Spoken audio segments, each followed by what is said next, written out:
ಸರ್ಕಾರ ಇದಕ್ಕೆ ಏನಿದೆ ಒಂದು ಕ್ರಮ ತಗೋಬೇಕಲ್ರಿ. ಕ್ರಮ ತಗೊಳಕ್ಕೆ ತಯಾರಿಲ್ಲ ಅಂತಂದ್ರೆ ಭಾಳ ಬೆಳೆದು ಎಲ್ಲ ಇನ್ನ ಭಾಳ ಐತ್ರಿ ಉಳ್ಳಾಗಡ್ಡಿ. ಪ್ರತಿಯೊಂದು ರೈತರು ಎಲ್ಲಪ್ಪ ಅಂತಂದ್ರೆ ಹೊಲದಲ್ಲಿ ಹಾಕಿ ಇಲ್ಲಿ ನೋಡ್ರಿ ಎಷ್ಟು ಕೊಳ್ತದ ನೋಡ್ರಿ. ಈಗ ಎಷ್ಟು ಚೀಲ ಕನಿಷ್ಠಪ್ಪ ಅಂತಂದ್ರೆ ಒಂದು 40-50 ಚೀಲ ಉಳ್ಳಾಗಡ್ಡಿ ಕೊಳತು ಹೋಗ್ಯದ್ರಿ. 2 ಎಕರೆ ಉಳ್ಳಾಗಡ್ಡಿ ಹಾಕಿನಿ, 2 ಎಕರೆ ಎಲ್ಲ ಏನಪ್ಪ ಅಂತಂದ್ರೆ ಇಷ್ಟು ನೋಡ್ರಿ ಸಾಹೇಬ್ರ ನೀವೆಲ್ಲ ನೋಡ್ರಿ ಎಲ್ಲ ಎಷ್ಟು ಕೊಳ್ತದ ನೋಡ್ರಿ. ಇದು ಇದಕ್ಕೆ ಏನು ಕ್ರಮ ತಗೋಬೇಕು ಅನ್ನೋದು ನೀವು ಸ್ವಲ್ಪ ಏನು ಮಾಡ್ಬೇಕು ನೋಡ್ರಿ ಸಾಹೇಬ್ರ. ಸರ್ಕಾರಕ್ಕೆ ರೀ ಇದೇ ಹೇಳೋದ್ರಿ, ನಾವು ಬೆಂಬಲ ಬೆಲೆ ಕೊಡ್ರಿ ಇದಕ್ಕಂತ ಹೇಳ್ತಾ ಇದ್ದೇವೆ. ನಾವು ಸೂಕ್ತವಾದ ಒಂದು ಬೆಲೆ ಇದಕ್ಕೇನಪ್ಪ ಅಂತಂದ್ರೆ ಒಂದು ಚೀಲ ಇದಗಳಿಗೆ 300-200 ರೂಪಾಯಿಗೆ ಒಂದು ಕ್ವಿಂಟಲ್ ಉಳ್ಳಾಗಡ್ಡಿ, 400 ರೂಪಾಯಿಗೆ ಒಂದು ಕ್ವಿಂಟಲ್ ಉಳ್ಳಾಗಡ್ಡಿ ಮಾಡಿದ್ರೆ ಮುಂದೆ ನಾವು ಹೆಂಗೆ ಬದುಕಬೇಕ್ರಿ?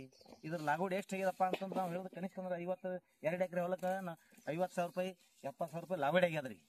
ಇದಕ್ಕೆ ಲಾಗೋಡಿ ಬರಲಿಲ್ಲ.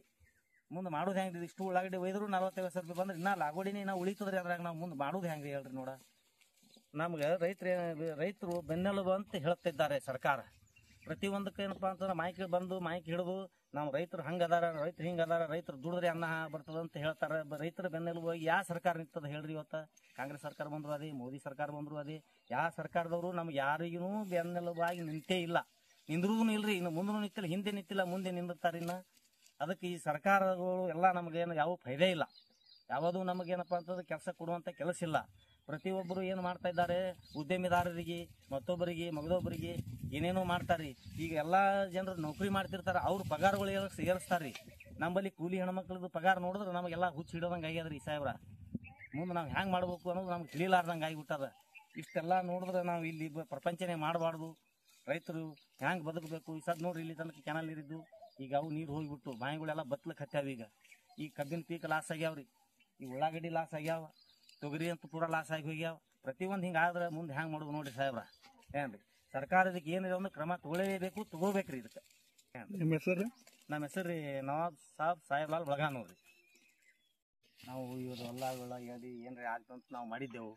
2 ಎಕರೆ ಉಳ್ಳಾಗಡ್ಡಿ ನಾವು ಹಾಕಿದ್ದೆವು. ಪೂರ ಏನಪ್ಪ ಅಂತ ಉಳ್ಳಾಗಡ್ಡಿ ರೇಟ್ ಪೂರ ಇಳಿದು ಬಿಟ್ಟದ. ಮುಂದೆ ನಾವು ಮಾಡೋದು ಹೆಂಗ್ರಿ? ಪ್ರಪಂಚ ಮಾಡ್ಲಿಕ್ಕೆ ಭಾಳ ಹೈರಾಣ ಆಗ್ಯದ. 50,000 ಗಟ್ಲೆ 40,000 ಗಟ್ಲೆ ಲಾಗೋಡಿ ಅದ. ಎಲ್ಲ ಇದು ಮಾಡೋದ್ರಿಂದ ರೈತರಿಗೆ ಏನೂ ಲಾಭ ಇಲ್ಲ. ಅದಕ್ಕೇನಪ್ಪ ಅಂತಂದ್ರೆ 5,000 6,000 ಉಳ್ಳಾಗಡ್ಡಿ ರೇಟ್ ಅಂತೇಳಿ ಎಲ್ಲ ರೈತರು ನಾವು ಎಲ್ಲ ಉಳ್ಳಾಗಡ್ಡಿ ಹಾಕ್ಕೊಂಡು ನಮಗೆಲ್ಲ ಭಾಳ ಲಾಸ್ ಆಗಿಬಿಟ್ಟದ. ಇದರಲ್ಲಿ ಏನೂ ಫೈದೆ ಇಲ್ಲ ನಮ್ಗೆ. ಮುಂದೆ ಏನೇನೇ ಮಾಡಬೇಕು, ಮುಂದೆ ಸ್ವಲ್ಪ ಲಾಭ ಆಗ್ತದಂತ ನಾವು ಮಾಡಿದ್ದೆವು. ಎಲ್ಲ ರೈತ ಸಾಲಗಾರ ಆಗಿ ಸಾಯ್ಲಿಕ್ಕೆ ಹತ್ಯಾನ. ಈ ವರ್ಷನಟ್ಟು ಭಯಂಕರ ಬಿಸಿಲಿದೆ. ಏನೋ 40-50 ಡಿಗ್ರಿ ಸೆಲ್ಸಿಯಸ್ ಬಿಸಿಲದ. ಇನ್ನು ಮುಂದೆ ಪ್ರಪಂಚ ಮಾಡೋದು ಹೆಂಗೆ ರೀ? ಬಾಯಿಗಳು ನೀರು ಬತ್ತಿ ಹೋಗಿ ಹೋಗ್ತಾವ. ಈಗ ಮುಂದೆ ಹೆಂಗೆ ಮಾಡ್ಬೇಕು ಅನ್ನೋದು ನಮ್ಗೆ ಒಟ್ಟು ತಿಳಿಯವಲ್ರಿ. ಇದಕ್ಕೆ ಏನಪ್ಪ ಅಂತಂದ್ರೆ ಬೆಂಬಲ ಬೆಲೆ ಇದಕ್ಕೆ ಕೊಡಬೇಕಾಗಿತ್ತು. ಸರ್ಕಾರ ಇದು ಬೆಂಬಲ ಬೆಲೆನೂ ಮಾಡಲಿಲ್ಲ. ಏನಪ್ಪ ಅಂತಂದ್ರೆ ಎಲ್ಲ ಭಾಳ ಲಾಸ್ ಆಗ್ಲಿಕ್ಕೆ ಹತ್ತದ. ಮುಂದೆ ನಾವು ಪ್ರಪಂಚ ಹೆಂಗೆ ಮಾಡ್ಬೇಕ್ರಿ ಸಾಹೇಬ್ರ ಹೇಳ್ರಿ? ನೋಡೋಣ ನೀವೇ. ಎಲ್ಲದಕ್ಕೂ ಬೆಲೆ ಕುಸಿತ ಪ್ರತಿಯೊಂದಕ್ಕೆ ಬೆಲೆ ಮಾಡ್ಲಿಕ್ಕೆ ಹತ್ತಾರ. ಉಳ್ಳಾಗಡ್ಡಿಗೆ ಬೆಂಬಲ ಬೆಲೆ ಒಂದು ಮಾಡಿದ್ರೆ ರೈತರಿಗೆ ಒಂದು ಸ್ವಲ್ಪ ಲಾಭ ಆಗ್ತದೆ. ಮತ್ತು ಮುಂದೆ ಮಾಡೋದು ಹೆಂಗೆ ಹೇಳ್ರಿ ನೋಡೋಣ.